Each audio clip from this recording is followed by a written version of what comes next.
So, when it comes to sprinting, the real conversation is who is actually the best. And we thought none other than Anthony Henry had to join us because a lot is happening in 2025. And I mean, since you've been in the booth already with Grand Slam, I mean, you're getting, probably the best seats in the house to actually witness it. It's a decent seat. It's a decent seat. Pretty good. So, I mean, we got to hop into this, and we've got to start off with the 100 right now, because everybody really wants to know who the real fastest man is. And I know it's a conversation you've already started. Yeah, for those who don't know, I have come up with a ranking system that I tried last season, and I actually got laughed at because of the fact that Akani Simbine was ranked number 1 in the world, rankings-wise. But what I want to do is create a separation between the champion and who actually is ranked number 1 in the world. Like most sports, you know what I'm saying? The champion means the most, but as far as statistics, it's not always the same. And Akani, I think, has proven that he's one of the better sprinters in the world. And this year is actually backing up what I was saying last year. But the championship's what matters. I don't want to take away from that. But I just want people to want to have an incentive to show they're fast all year. You know what I'm saying? I hear you, and I know you, of course, you have thoughts, but the one thing that's coming to my mind, because if I can come over to your side for a little bit and hear what the comment section is already saying, because Akani Simbine is the world leader. He just beat Kishane Thompson. This all just happened. Can I just say this as well? Yeah. My ranking system's flawless. For those in the comments, it's flawless.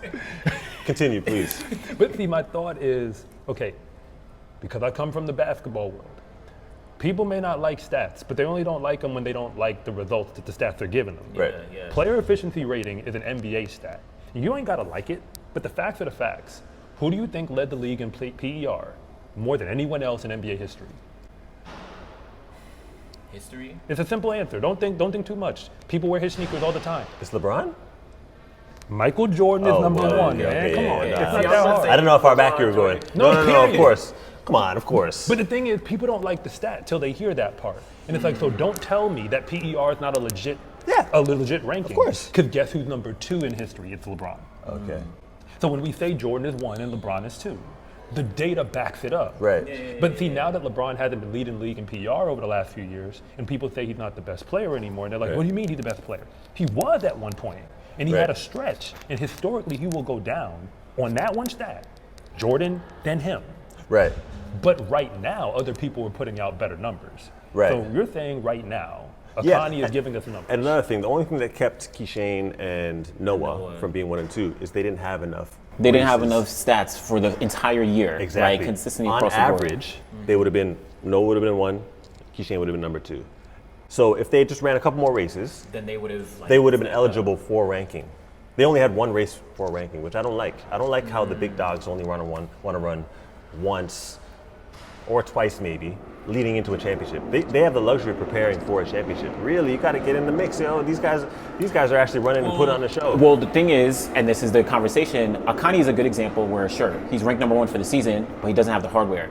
Right. And what is history going to remember? History, unfortunately, is not going to remember the guys who haven't actually gotten the medals, right? They're going to remember the guys who got the golds, the silvers, the bronzes across the board, right? That's what, do we unfortunately. really remember the bronzes and the silvers? I mean, I remember them. Listen. No. You don't count. You the final leg. Listen, We talking about the streets. They'll remember the winners, right? Don't remember the winners. I ask the question all the time. Comment section, be honest. Don't Google it. Who was second the Bolt in 2008? Notice I didn't give you an event. Can you tell me in any of them? That's a little unfair. Again, 2008 was. That was a big year. That was a surprise silver though. but they remember him getting gold. But say Asafa had gotten silver. Exactly. That's They the would have thing. remembered They that. would have remembered But I'm the gonna tell you what I remember.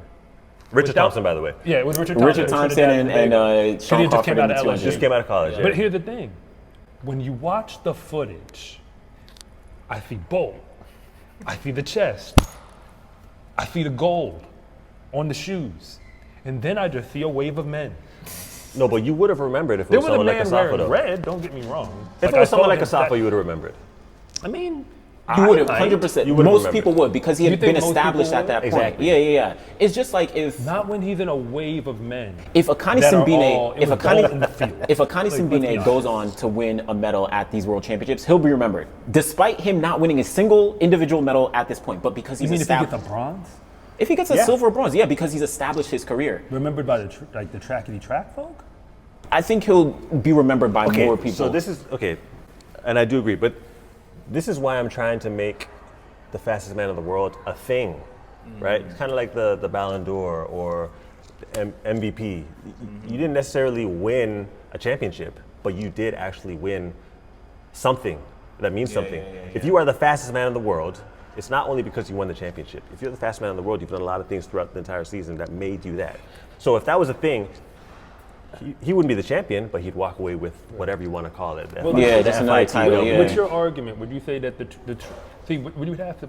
I mean, you probably have the data, but if you go back through past years, and who would have been that person? Because what the data should eventually bear out is Right. that most of the time, the person who we said was at the top was there. See, what normally happens to the greats, again, to Jordan and LeBron, what happened is they were here. Bolt was here, and y'all were not there. And then he comes back down to the field, like where 2016 Bolt, now he's still the winner, Right. but he's no longer outclassing the field. Right. And that's when the stats start to kind of look kind of Right. wonky a little bit. Right. So if you go to a because you year came like- back to the world. Right. So if you go to a year like 2015, Yeah. Gatlin was Gatlin was he was the fastest man in the world that year. clearly. Right. Yeah. Bolt won the championships. Yeah. Now, to say Bolt was the fastest man in the world that year is flawed. He wasn't. He's the champion, but Gatlin clearly was, right?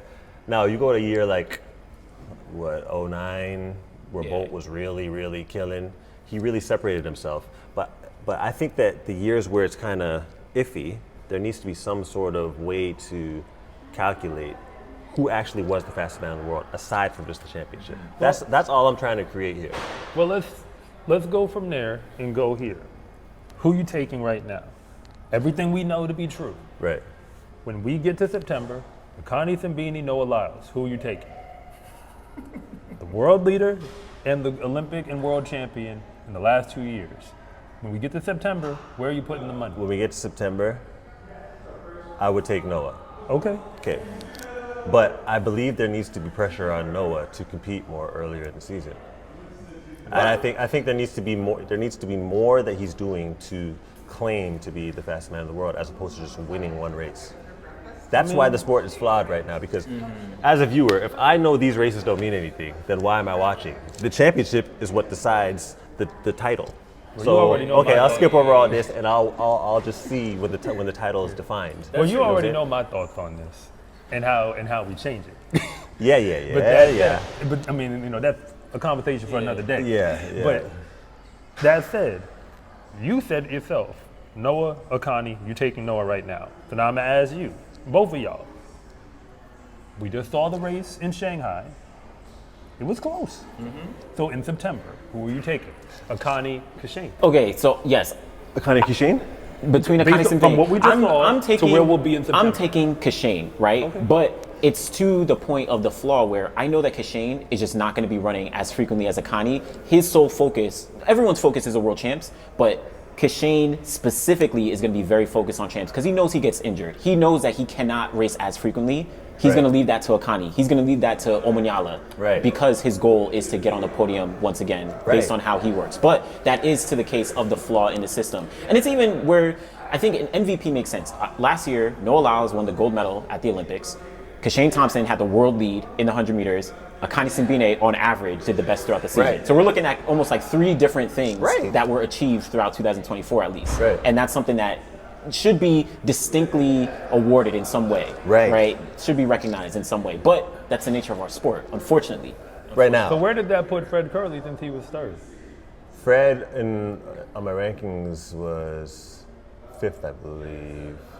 He's 5th or 6th. But the thing is, I didn't count the Olympics in the data. Okay. Because I called it something separate. Some of the feedback I got was that the championship should be in there. If I did do that, I believe he would move up a spot or two. So this year, one of the alterations I will make is that I'll allow Grand Slam track times and I'll allow World Championship final times. And then I'll still keep, right now it's only Continental Tour Gold 1 meets and Diamond League meets. But now your top 3 performances will come from any of those, which I'm okay with. I mean, because see, with Fred, I don't know what your thought is. Using my Bolt analogy, I think Fred, because he didn't have a good season. Fred didn't have a good season last season. But, see, but he still had success at the end. Right. So as a result, competitively, I'm not saying that he's on Bolt's level. What I'm saying is it's almost like from what 2022 was to where we are now, he's already in that gap zone where he's performing, where it's like I'm already back with the field, but I still got that edge that I can just kind of like, when I need this, when I really need it, I know how to get it at that time. Right. But it may not be able to be like I can just keep throwing it I mean, down. Fred is like almost like a Johan Blake or Tyson Gay, where he's seen the top and he's had a season where it's like the best of the best, but you're also competing with other top guys between a Usain Bolt back then and a Safa Powell, whoever, Justin Gatlin, and eventually you got silver at some other point, but you're still in the mix, but maybe not the top. Obviously both of those got, Blake and Tyson got injured and stuff, but he's in that kind of realm right now. Right. So I don't know. It's a mixed bag. It's a mixed bag. I think as a sport, credibility-wise, the athletes need to be competing roughly around the same amount. Yeah, I agree. For some guys who could be competing 5 times more than someone else, that's odd But to me. we just need one stage for them to compete. Yeah, makes sense. that would be the goal. That's So the I'm just goal. trying to isolate certain competitions to give them, just to give a sample size. That's But really, fair, there that's should be one. That's the maybe- aim. But the problem is, though, you have like a Kishane Thompson is never going to double. He's never going to double. So Noah Lyles, Kenny B, they have to balance their entire schedules around I'm focusing on the 100 and the 200, where Kishane is not doing that. Same thing with like Akani Simbine. He's not going to double. Right. So that is going to present some interesting dynamics on like how is it that they can compete more often in the 100 where these guys got to dip into the 200. Right. Stuff like that is complicated. Again, I Right. generally agree. But it gets tricky just the way that our sport is set up. At least 3 competitions. I don't think it's too much to ask for. I mean, I hear fair. you. At least you're 3. trying to work with the system the way it is. Right. I mean, with all of this being said, going forward to this end of the season, then though, who would you say is the most underrated sprinter? Is it Akani? Akani is the most underrated. Probably. Nobody else has that spot. He's the one who we just keep. Akani. Yeah. But is he really underrated though, or is he just properly rated? I think He's properly rated as right there, but not there.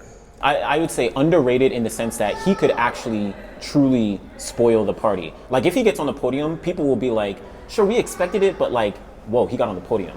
Right. That's why I'm But through the rounds last year, he looked really, really good. Yes, he did. He did. He looked really good. So not being able to pull it out in the final after such a long season for him too. But it's not even like he wasn't able to pull out. He ran a personal best. I know. National record. He ran a personal best after starting his season way earlier than everyone else because South Africa has their summer a lot earlier than the rest of the world, right? So he's been running fast all year, right? And then still held on, and got inched out of the Took them middle. a second, like. It's not like when you say, "Oh, he got destroyed in the final." Like, come on, man. He Like, literally did his best ever. Like his best ever. But his best wasn't good enough. But technically, he had the best season. Because he ran more of a season. Exactly. He ran fast more than everyone else. Because to the point where someone like Fernando Mayala, he also runs very frequently, but I'm sure he's not ranked very high. He's in the top 10. But like compared to relative to how much he competes, he just wasn't running as fast as much as someone like a As Akani. an individualized sport, though, I don't see us as much. I see us more like fight sports than anything else, because you step into the ring and you have to battle it out to get to that spot. The difference is it's normally not one-on-one face-offs, but as a result, as long as the machine is a fair machine, and I don't think that the World and Olympics are as fair as people want to believe it is. And I have very clear reasons why I think that the system is. It's not that it doesn't produce fast times. It's not that it doesn't produce fast athletes. It's not to take away from the athletes who are in it. But remember, NBA and FIBA aren't the same. They're 2 separate entities. Like they're international basketball. They have a whole different structure. It's fair for what it is. But the NBA said we want a champion and we're going to do it this way. to make sure when we get to the end, there's no questions. So as a result, we just need to have the setup where, since we're arguing about who the fastest is and trying to compare it, it's like, as long as everybody has a fair shot to climb to the top. Right. Because with fighters, you might need, some guys gonna get 5 fights before their title fight. Others might get 12. But it's very simple. If I keep winning, they gotta put me in the ring. Now, you can get mad that you had to climb from this part on the mountain. And we could also say it's unfair that Noah had to climb from this part of the mountain. But then again, why is he at that spot? He's not at that spot randomly. He earned that, the right to start his climb from peak 3. And you gotta start on peak 1. They just gotta all have the same mountain that they're climbing when it's all done. And even now, I would say it's not exactly that. No. It's as you said, some can kind of right. Like Kishane, you said he gave us half a race Jamaican last Trials. year. No, Yeah. he ran a 100 after Jamaican Trials, right? He ran The Continental Tour, yeah. He ran the Continental Tour in Hungary, but before Jamaica Trials, he ran this he ran a 100-meter race in Jamaica and he didn't finish it. Ran 50 meters and then showed up at trials and does his thing. So Like, come on, man. Like, and I'm a fan of Kishane, but I need to see him more. Yeah. You know what I'm saying? And even up to China, I was to the last race in Shanghai. I was like, I believe he's running when I see it. I heard he was running all week, Yeah. and I was just like, all right, man. You're talking Yeah, about sure. for Sure, he's the running, race yeah. that just happened. Yeah, so that he ran now. So now, okay, he did it. actually but happened. but I wasn't sure he was going to run, and that's not a good reputation to have. it's not. I don't it's want him not. to have that reputation. And, It's not. But that is the reputation that he does have. Like, I mean, you might see him, you might not. I'm glad he lost, but I'm glad that he was out there. Yeah. And You know it's, what I'm it's touchy because let him, unfortunately, if he goes to the World Champs or whatever, Olympics in the future, and he doesn't get a medal, then people are going to look back like, yo, what are you doing? They're going to criticize it even more Of course. than they already do. Of course. Yeah. So put some stats out there, yo. Well, I'm gonna ask this question. I gotta ask it this way. Gun to your head, who's winning the world this year in the 100 now? You can only pick one name.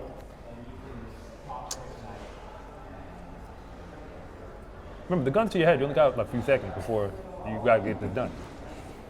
Whoever the first name was, that's probably the You name. know what? Akani is the first name that came to my head. Really? Okay, so that's who you're riding with. Akani came. Well, I Akani can came to promise my you my answer wasn't gonna be that. So, I mean, so who you got then? I got Kishane. Gun to my head, I'm picking Kishane, especially coming off of Shanghai, and especially knowing he's not going to be racing frequently. I got Kishane. All right, so I just need to hear it before I give my answer. So your reason is, I mean, I feel like I kind of know, but what your reason why you said Akani is? I think that he knows what he can do, and I think that he knows that it's just a matter of time, and I think that he has come to terms with the fact that the time is now, and he's showing it, and he's, you know what I'm saying, he did some indoors just to show, improve the beginning part of the race. We see his top speed. We don't see anybody real in Kishane like that aside from Noah, and he really reeled in Kishane in Shanghai. So he's confident in his top speed. Yeah. That's a benefit going into finals. He might navigate the rounds a little bit better. Yeah. But he knows, if you have in your mind, I can reel in these guys, whoever the contenders are, but I know I can reel them in. That's a benefit that he's going to have over these guys. And to be honest, Kishane losing like that is going to kind of play in his mind that, okay, I might be out, but Akani will be coming. Pause. So they will know that he is a closer, right? They will know that. Okay. And you took Kishane. I take You Kishane. went the other side. I went the other side because this is his first race of the 2025 season, outdoors in the 100. First race. He essentially lost this race like he did the Olympic final last year, right? Got run down last couple meters. I think he's now starting at sub 10. He's not going to be running frequently throughout the year. Like it or not, he's just not going to be running. And he knows now what he has to do to make sure that he's going to be ready for Jamaican trials, for the World Championships. He's getting more experience between what he did in the Olympic Games, between here, just competing more frequently with top guys around the world. That's why prior to the Olympic Games, at Jamaican trials, I couldn't pick him. I actually didn't pick him. I think I had him for bronze because I'm like, you haven't competed against top guys. But then he went to Hungary and he beat out Akani, Letsile. I was like, okay, I'm going to really move you up now. I think these races are going to consistently build up that confidence and that experience for him. And he's just the most, in my opinion, he's the most talented in the 100. It's a strong argument. So. And I'm going to make mine. Gun to my head. I got to say Noah Lyles. I have to. And I'm saying it because everything y'all said is well and good. It's just that in 2023, he turned me from an atheist to a believer. I'm not gonna make this up. He made me go from, you know what? I didn't think you was gonna pull that one out, but you did. But then in 2024, he did it again. You have to understand that there starts to become a point where the real question is, which is scarier? For both to be running away from you while you're doing everything that you can, or for Noah Lyles to sneak past you at the line when you're doing the exact same thing, because it keeps happening. He opened his season at Tom Jones, and I was there for that race. Him and Kenny Bednarik went to the line. He got Kenny on the thousands, just like he did in the Olympic final, and that was his first 100 of that season. I'm starting to think this is who you are. Bump that. It's a fact now. That is who you are. When the time is there and the lights are on, he has an ability to control a race, manipulate it in some form, where, because young athletes who are fast, they're used to running by themselves. That's how it is. And then when they get to a circuit where it's like, wait, everybody's fast. I don't come off these turns clean. I don't get off the block and I'm 60 meters into the 100 and I don't see anybody. Their form don't look exactly the same anymore. And when you're in those finals and that pressure is on, he's the only person who now has consistent evidence that I'm gonna be all right. Because pulling that Olympic gold out the way he did, that was impressive. That was one of those, like, you may have wanted the faster time, but I still think it's an amazing story, especially if you actually know sprinting, to be like, he was basically in dead last. He wasn't dead last. And ran his way to the line, where he said, I will take every single possible edge of a step, and got it. But I remember he opened his season doing the exact, he was in like almost 6th or 7th place in that Tom Jones race. No one knows how to win. 50 meters in. He knows how to win. He knows how to win. Let me say, just historical brain, you might like this.